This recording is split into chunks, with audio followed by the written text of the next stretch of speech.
Assalamualaikum warahmatullahi wabarakatuh. Hi students, how are you today? I hope you are great. See you again with Miss Fulan.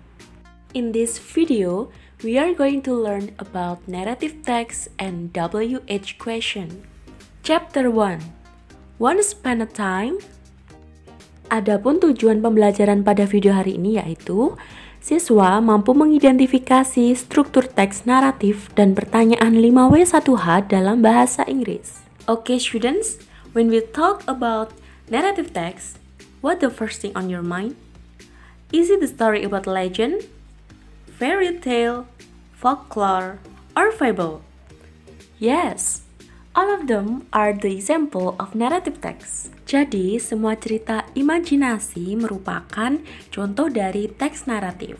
Definition of narrative text is an imaginative story that has purpose to entertain the reader. Jadi, teks naratif merupakan kisah imajinasi yang memiliki tujuan untuk menghibur pembaca.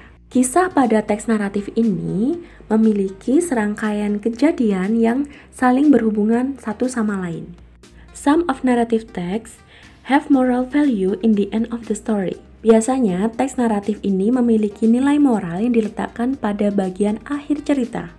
And the next is the kinds of narrative text. Here are the kinds of narrative text. The first is fable, the second, fairy tale, the third, folk tale, the fourth, myth and legend, the fifth, science fiction, the sixth, mystery, and etc.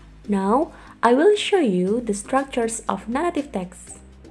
There are three structures in narrative text. The first is orientation, the second complication, and the third is resolution. Orientation is the beginning of a story that contains introduction of the character, setting of place, or time in the story.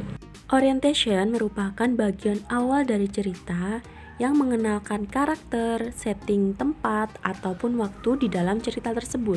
Then, complication tells a problem that will be developed in story. Jadi, pada bagian complication ini menceritakan sebuah masalah yang ada pada cerita di mana biasanya muncul setelah pengenalan karakter ataupun setting.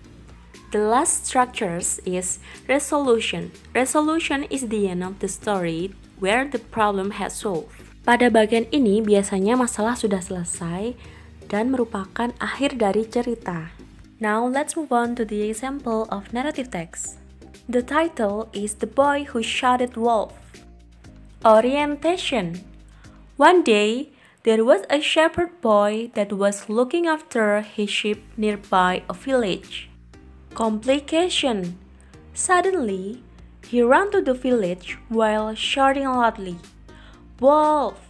Wolf! Help me!" Then, the villagers came to help him, but the boy was laughed at them because they had been fooled. He did it many times until the villagers felt angry. At last, the real wolves were coming, but there were no villagers come to help. Resolution. Finally, the boy lost his sheep because the wolves ate them. Okay, that's the story about the boy who shot at wolf. Berikutnya, Miss Wulan akan menjelaskan tentang WH question. WH questions are abbreviation of what, who, when, where, why, and how. Pertanyaan 5W1H merupakan singkatan dari what, apa, who, siapa, when, kapan, where, di mana, why, mengapa, dan how, bagaimana.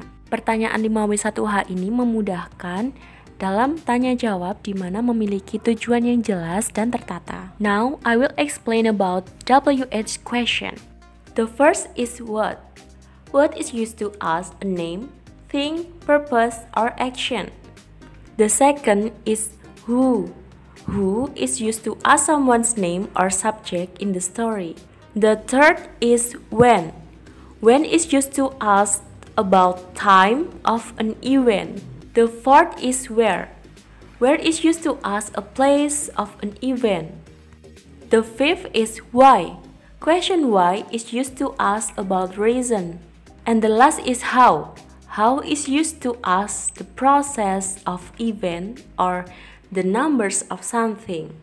Okay, that's the brief explanation about WH question. And now I will give you the example. I took the story from The Boy Who Shouted Wolf. Berikut adalah contoh pertanyaan 5W1H beserta dengan jawabannya. The first example, what is the story about? Pada pertanyaan ini menanyakan tentang isi dari cerita tersebut. The second, where did the story happen? Pertanyaan ini menanyakan tentang tempat dari kejadian tersebut. The third, when did the story happen? Pertanyaan kapan menanyakan tentang waktu. The fourth, who are the characters in the story? Pertanyaan ini menanyakan tentang siapa saja karakter atau tokoh yang ada pada cerita. The fifth, why the villagers did not help the boy? Pertanyaan ini dimaksudkan untuk menanyakan alasan mengapa para penduduk desa tidak membantu anak laki-laki itu. And the last, how was the ending of the story? Pertanyaan ini menanyakan bagaimana akhir dari cerita itu. Okay students, that's the end of our lesson today. If you still have any question, please ask me in the class. And don't forget to learn this material at your home. Okay students, thank you for your time and your attention. See you in the class. Wassalamualaikum warahmatullahi wabarakatuh.